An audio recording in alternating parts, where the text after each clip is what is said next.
Hello, everyone, and welcome back to another edition of the GSMC Fantasy Sports Podcast, brought to you, as always, by the GSMC Sports Network. My name is Christopher Shepard. Thank you all for joining me on this lovely Tuesday afternoon here. We should have a great show ahead, starting off by recapping that crazy, hectic Monday Night Football game last night between the Browns and the Broncos in the Mile High City. Then we're going to be taking a little bit of a look into the waiver wire. Still some guys who might be important additions to your squad, whether you're fighting to get into the playoffs or just want to bolster your squad ahead of a nice little deep fantasy football playoff run. Continuing my positional rankings with the wide receivers and tight ends today, and then concluding with my fantasy fact versus fiction segment, justifying and debunking some of the fantasy myths of the week that you might want to monitor. But as always, before we get into today's show, I do want to remind you that if you want to view more content such as this, consider liking, following, and subscribing to the show on the network. There are so many different nice little shows that you can look into on our network, all things sports here at GSMC. It's greatly appreciated in advance if you so choose. But if you want to interact with the show a little bit more directly, consider making yourselves available to the Super Chat, Super Thanks, and Super Stickers features, as well as Andre's doing a great example of that. Been a long time since he's been in the chat. Thank you for your return. I hope you have some nice comments for me today, my man, as well. But it's a great way to contribute and interact with the show. As always, make sure that if you want your opinions heard, that you put them in the comments section. I love reading them out. Anything from fantasy advice, trade advice even, or just general football talk, I'm all for it, and it's greatly appreciated. Just makes the show that much better. But let's get right into our first segment, trying to make sense of a very crazy Monday Night Football game that occurred in the Mile High City last night. Let's talk about that Browns-Broncos game. It was a nice win for the Broncos, 41-32, 8-5 heading into their bye week, and a little bit of rest to get prepared for the home stretch of the season, potentially trying to sneak in as that last wild card in the AFC, but not necessarily the best example of what this defense can do. Absolutely shredded by a Browns offense that, yes, has one of the most Jekyll and Hyde quarterbacks at the position, and we'll talk about that a little bit.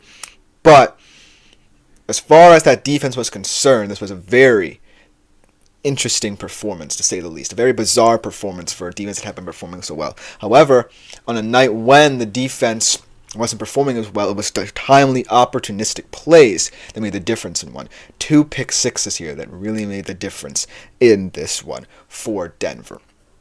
On the fantasy side of things, it was a very exciting game, very historic game for the losing team, but for the Denver Broncos, not necessarily the best from a fantasy perspective. In fact, you can say that they should not have won this game despite the fact that their defense was so timely, just because their offense really didn't do many things. Besides that one long touchdown pass from Bo Nix to Marvin Mims, and we'll talk about that later, there really weren't many explosive plays like we're used to seeing this past couple of weeks in that Broncos offense with Bo Nix and his connection to Sean Payton's system now.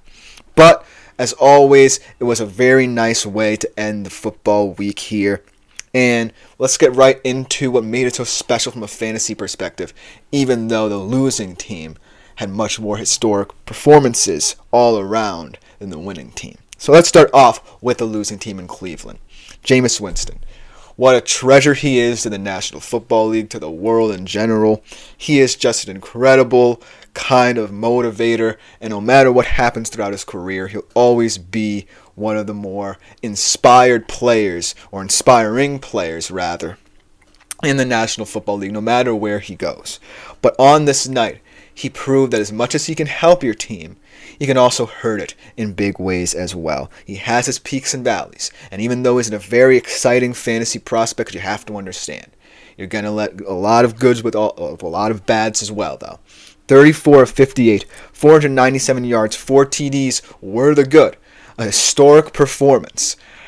That's the day. If you add in the interception return yards, which is funny to do, he would have a 668 passing yards, would be the most in NFL history if you included those interception returns. As Andre says, famous Jameis was playing out of his mind. He was playing out of his mind both ways, my man. Because let's talk about the bad now. The bad is 3 interceptions. And he's in pretty ignominious company in terms of players who have had games like this in the past. In fact, not since Kyle Orton, remember him, has there been a player who's thrown for over 400 plus yards and had 2 pick sixes in a game. And not since Brett Favre have there been players who have had multiple picks in this game as well. But he still had a very nice fantasy day, so you can't complain if you picked him up. 32.98 fantasy points, and thus a pretty stellar fantasy performance. A historic one, but didn't get the win just because, well, he is Jameis Winston at the end of the day, and that's what you get with him. Let's talk about the other historic performances. Andre also said, man, is he the crazy stat the Broncos haven't had a running back touch 100 yards in like 29 games or something wild? I actually did not see that, but their running attack, I was shocked, didn't show up today, or yesterday. They didn't necessarily get any ground game going, and it really hurt the explosiveness that this offense was able to employ these past couple of weeks. Without that run game, Bo Nix really doesn't have much opportunities downfield open up for him. Even though there were short touchdown runs in this game for Denver, there really weren't any explosive plays, any chunk plays to get this offense in rhythm, and that's what I was shocked by. They didn't necessarily win because they were good on both sides of the football. They won because, well, Jameis Winston's Jameis Winston, and he'll throw in a couple of pick sixes along the way.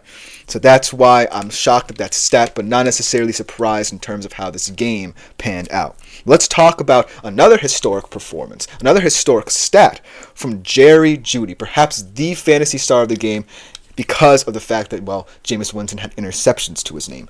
9 receptions, 235 yards and 1 touchdown, 40.5 fantasy points. By far, perhaps one of, if not the best fantasy performances by a wide receiver this season. And like I said, in terms of historical standpoints here, 235 yards, the most receiver has had in his first game against his former team. On the road, he didn't get the win, although he said he really wanted to in this one to get revenge on the Browns. He really stepped up, and has really stepped up ever since Winston has become the quarterback there in Cleveland, and truly been one of the great receivers over these past couple of weeks. 889 yards now, when with Deshaun he was well under 200 or so. But right now, Jerry Jeudy's playing out of his mind football, and you might want to look into him for that fantasy football playoff push. And last but not least, let's talk about, to my chagrin, because he really hurt my fantasy football team last night, David Njoku. I was losing anyways, but this guy really put the nail in the coffin last night. 9 receptions, 52 yards, 2 touchdowns, 26.2 fantasy points. And I've been telling you that David Njoku is one of those guys who can get rolling at any different time.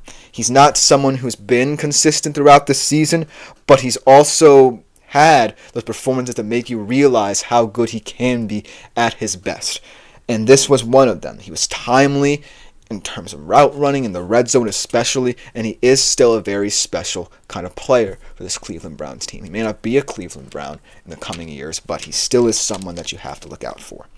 Now let's go over to the Broncos side of things, even though it was not as exciting and historic as what the Browns were able to put together on the opposite side of the football. We still have to acknowledge the winning team here. And it wasn't a pretty win. It was a very, very ugly win for Denver because, as Andre said, how much FAAB is Guerrero worth? I have 60 left. I'm not sure what FAAB means, but I think that Guerrero is also worth a look at in terms of a waiver wire addition, which it seems like you might be considering because of the fact, both McCaffrey and Mason are on the IR, and because, the 49ers might look like more of a running team in these weeks ahead. I think that as much as they're going to want to pass the football, you're going to need to get the run game going consistently in order to relax your style of play, because I think it's getting a little bit too scattershot there in San Fran, and it's not going to look pretty if they don't have any consistent rushing attack going forward. So Guerrero's going to get a lot of touches, and thus a lot of fantasy football managers will be excited to see him potentially picked up off the waiver wire. And so that's why I feel like he could be effective. I'm not quite sure what you mean by FAAB, but if you are looking to pick him up off the waiver wire, then go right ahead because he's going to see a lot of touches in San Fran. Let's get back to the Broncos here because we have to talk about them, even though, like I said, not the prettiest of performances from them. Let's talk about Bo Nix. Definitely not his best performance. I don't necessarily think it hurts his Offensive Rookie of the Year campaign, but I do think that the performance was not something we were expecting out of him in this one, especially against the Browns defense that has struggled this year. 18 for 35, 294 yards, 1 touchdown, 2 interceptions, 12.16 fantasy points. But he made the biggest play of the game, right? After the Browns had gone 3-and-out to start in the third quarter, after they had brought it to within 4 at the end of the first half, he had the nice little pass to Marvin Mims, and that was the big difference in terms of offensive output from Denver there, because it got them ahead by 11, and the Browns had to play catch-up at that point. But overall, definitely not his best game. And then Marvin Mims was the star, at least on the offensive side of the football. Leading receiver, 3 receptions, 105 yards, that long touchdown pass, 19.9 fantasy points. But overall, a really inconsistent performance by the Denver Broncos on the opposite side of the football. The defense, like I said, if it weren't for all the points that Jameis was able to put up and the blown coverages, they would have had a nice game because of the pick sixes as well. But Jameis Winston, like I said, is Jameis Winston, so he's always bound to have crazy numbers no matter what. And so the Broncos have to live with that, but a win is a win for them. They're at 8-5, sitting pretty in that final wildcard spot in the AFC, and primed to make a decent run at it in the home stretch after their bye. But that's all I have to say with this game, and we're going to conclude this segment with Andre's final comment here. Free agent auction budget so I can spend more money than other people and win Guendo in the waivers if I bid the most. I do believe I actually heard about this before. I just was not necessarily familiar. It kind of caught me by surprise in terms of different ways the waiver wire works. But I do feel like, it's worth betting on, right? Because Guendo is in a pretty prime position to be someone who's going to be a very important focal point for San Francisco. If they really want to make a run at this and really want to try to compete in the NFC West, you're going to have a balanced attack. Balanced attacks win football games. And even though you have the weapons in the pass game and Brock Purdy might want to open it up a little bit more, it all starts with the running game there in San Fran. So be my guest. Whatever way you have to get him, whether it be through regular waivers or whether it be through bidding on him, then do everything you got to do, man. Well, the perfect segue into my second segment of the day here, the waiver wire. Let's talk about it a little bit more because a lot of people are priming for that playoff push. We'll be right back after this short break.